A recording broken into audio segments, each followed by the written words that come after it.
listener production. Hi, Sacha Barbour Gatt with you. Welcome to The Briefing. Shocking details of the 2022 Wieambilla massacre are currently being aired in an inquest that's set to last 5 weeks. Earlier this week, the court heard from a forensic psychiatrist who claimed the trio responsible for the murders would never have faced trial if they'd lived because they would have been ruled morally insane. I think it's very rare to use it these days in terms of very serious crimes. So what happens to the criminally insane once they're deemed unfit to stand trial? That's coming up in the second half of this episode. First, though, it's time for the headlines with Helen Smith. It is Thursday, August 15. Peter Dutton has drawn both swift support and criticism after calling for a temporary end to letting refugees from Gaza into Australia. Hamas is a listed terrorist organisation. They've just committed an atrocity against the Jewish people, the biggest attack on people of Jewish faith since the Holocaust, and that the government wouldn't be conducting checks. I don't think people should be coming in from that war zone at all. Those were the comments he made about it on Sky yesterday morning. Senior Liberal colleagues have shown support for a total ban on Palestinians fleeing Gaza, but the opposition leader's stance has drawn criticism from Anthony Albanese. I seek to bring people together. This bloke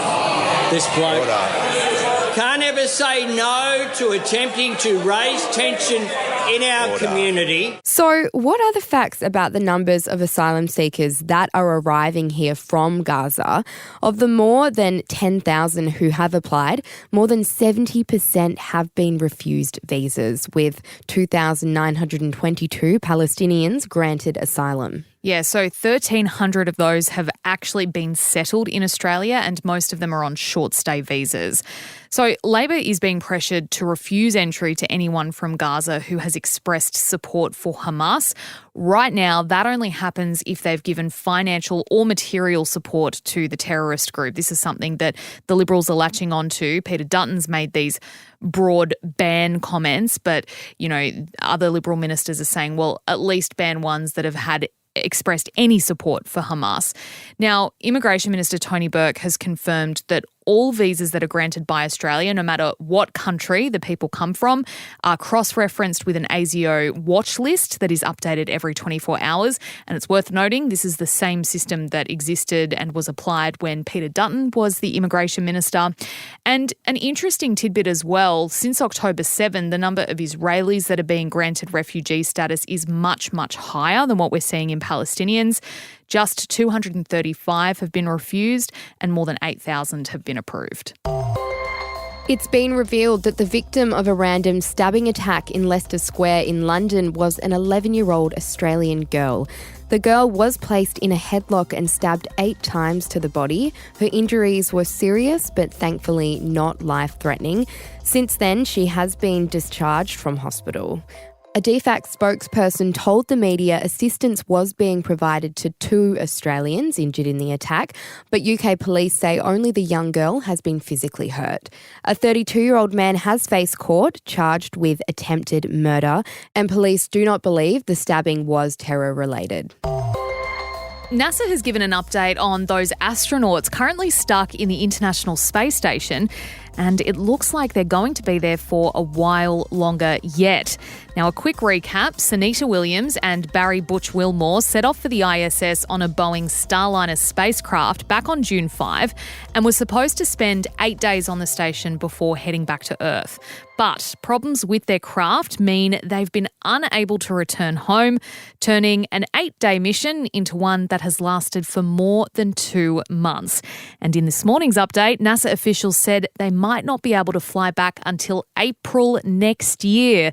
They have assured the public that Williams and Wilmore are doing well and they're being kept very busy on the ISS, with a decision to be made on their return flight by the end of the month, Helen. Yeah, now, Sacha, astronauts are trained for scenarios like these. Space missions are very experimental and things can go wrong, and they are prepared for this.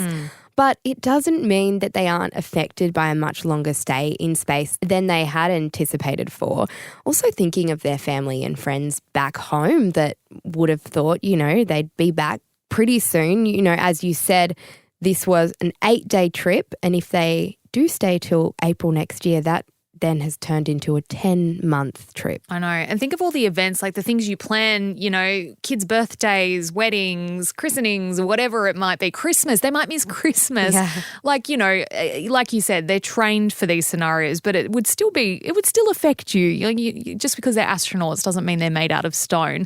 Look, at this stage as well, NASA doesn't know which spacecraft is going to bring them home. The Starliner is their first choice if they can get it where it needs to be.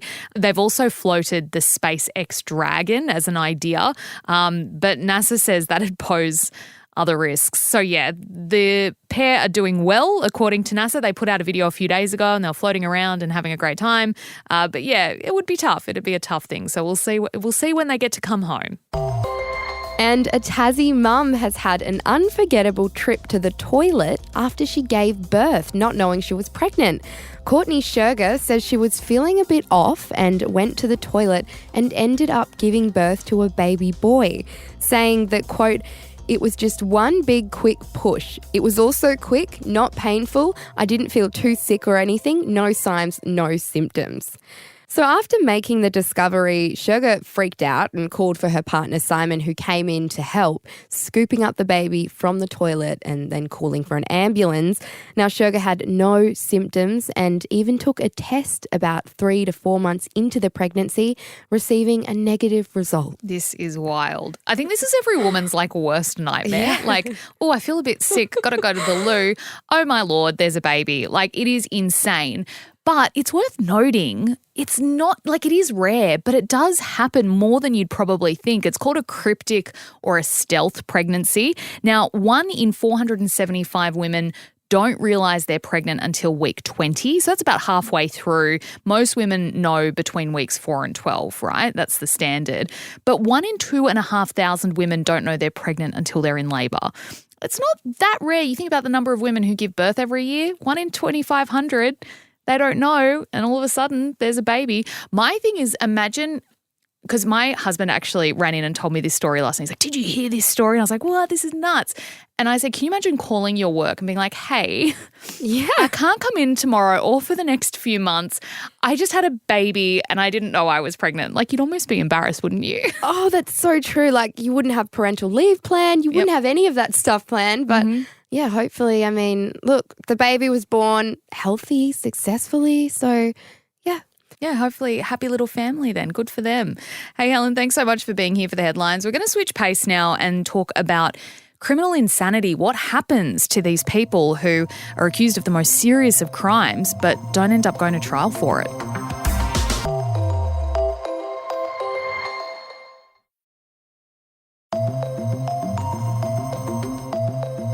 In December of 2022, Gareth, Stacey and Nathaniel Train shot dead 2 police officers and a neighbour on their remote Queensland property before being killed themselves in a shootout with police.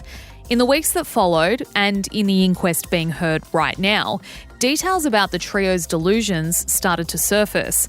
They were found to have been engaging in radical, bizarre and religious conspiracy theories, and they thought the end of the world was coming.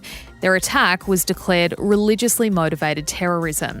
While they were found to have planned their ambush, the inquest into the incident this week heard it's unlikely the Trains would have faced trial, and that's because one expert doctor thinks they were morally insane. You can imagine the media coverage that might have unfolded had they lived. 3 people wanted for one of the worst police killings in our country's history, spared from facing a jury of their peers and a public trial. It got us thinking here, what happens to those ruled unfit to face the courts due to insanity? Where do they go? And can they ever walk free again? Joining me now to tell us is criminal psychologist Tim Watson-Munro. Tim, welcome to the briefing. Can you explain to us how someone can be declared criminally insane by the courts? Is there a set list of criteria they have to satisfy? Well, the major criteria is whether or not they had mens rea, that is, an awareness of their wrongdoing, and attendant to that, an awareness of the consequences of their wrongdoing. So if people are not aware of those issues, then it's argued that they lack the capacity to form criminal intent, and if there's no intent, there's no guilt. But the bar is set pretty high for these sorts of cases, And generally it has to be demonstrated that the person has a so-called disease of the mind, such as, for example, a schizophrenic illness, a psychotic illness, a bipolar disorder perhaps, which causes them to lose executive control of their thinking, really. So they may be directed by hallucinations, auditory hallucinations, voices, commands from fictitious voices and so on, which leads to them committing very serious crimes.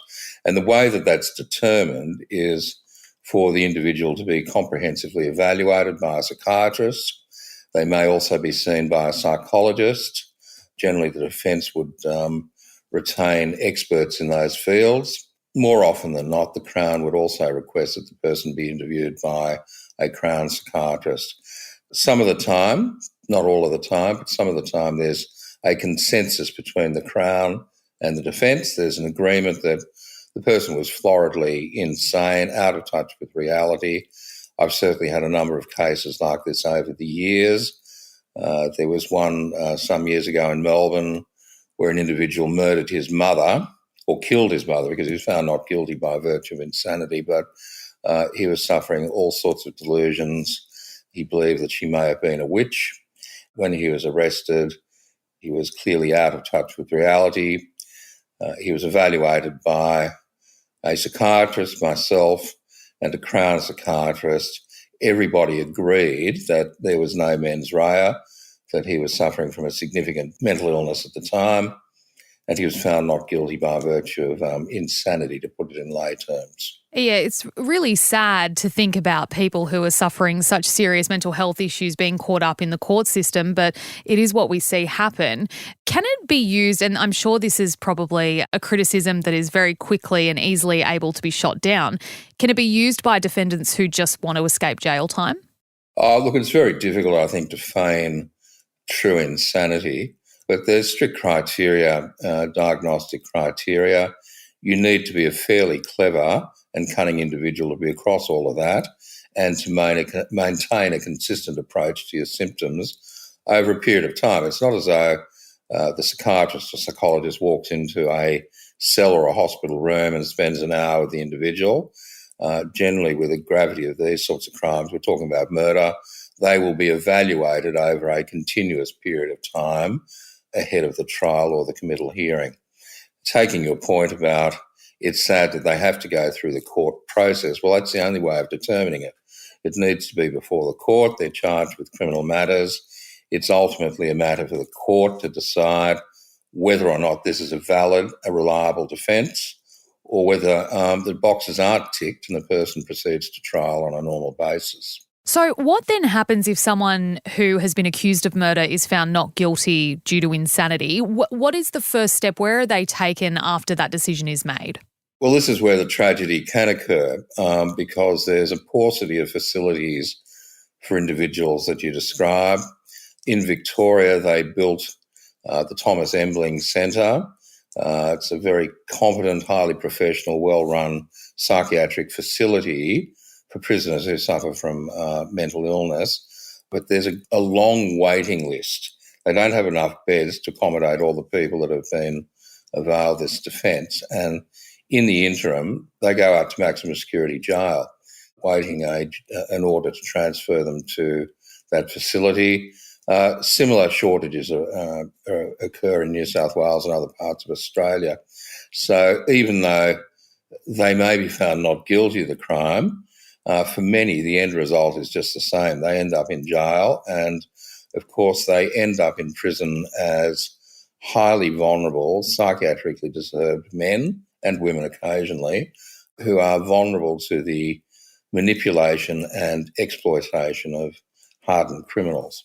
So they need to be very closely watched, and the intensity of their containment is quite high, which, of course, as a matter of logic, does nothing to assist recovery from their mental illness. I think a lot of people's perception of the mental health for very serious cases of mental health issues, we think back to black and white 1950s, 1960s criminally insane asylums and mental institutions.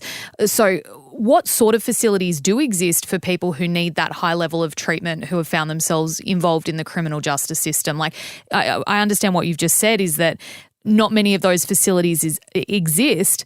Do we need to build them?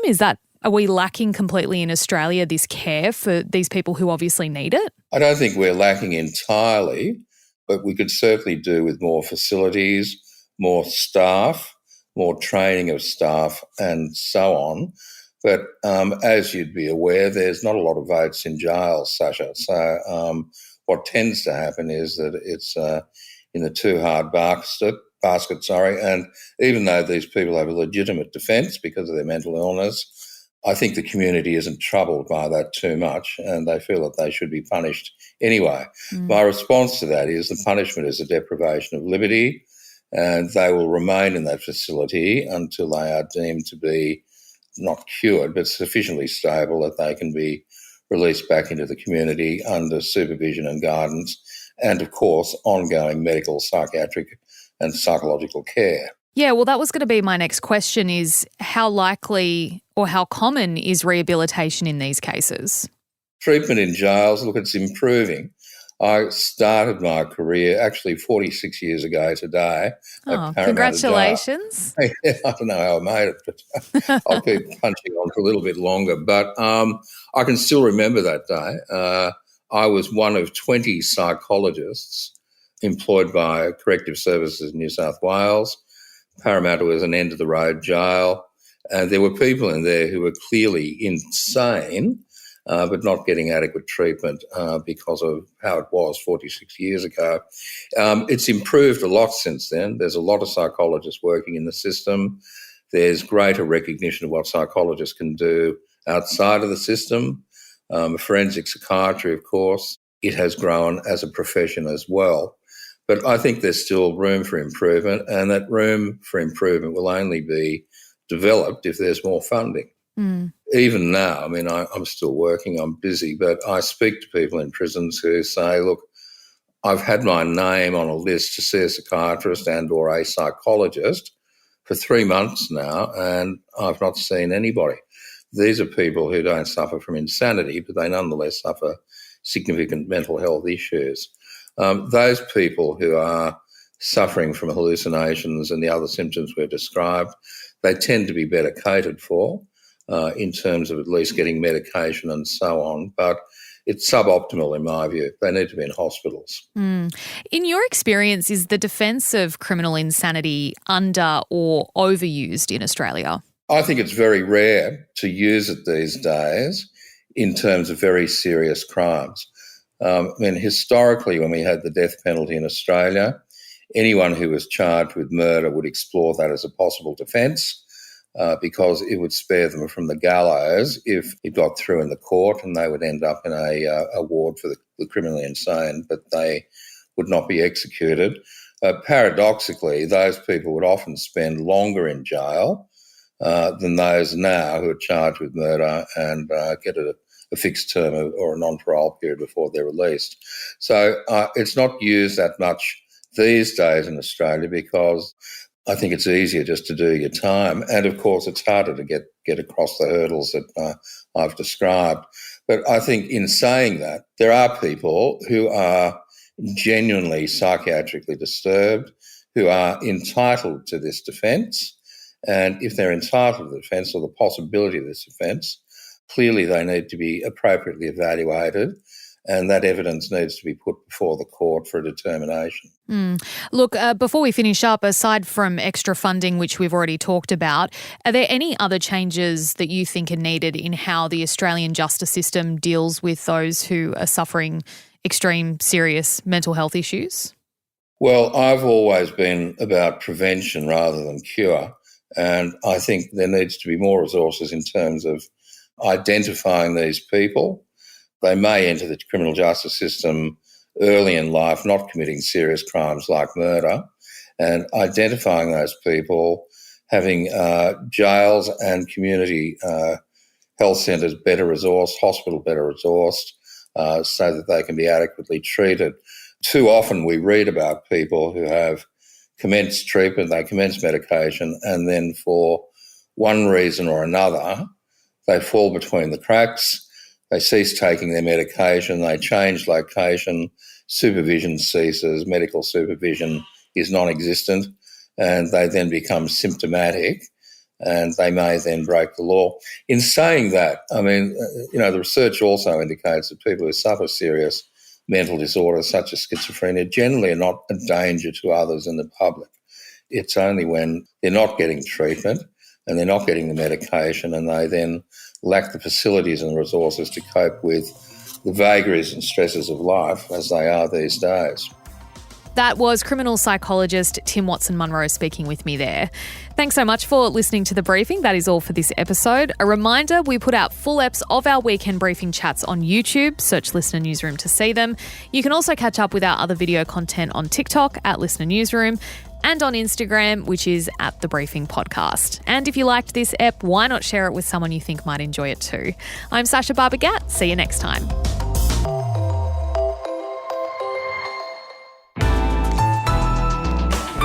Listener.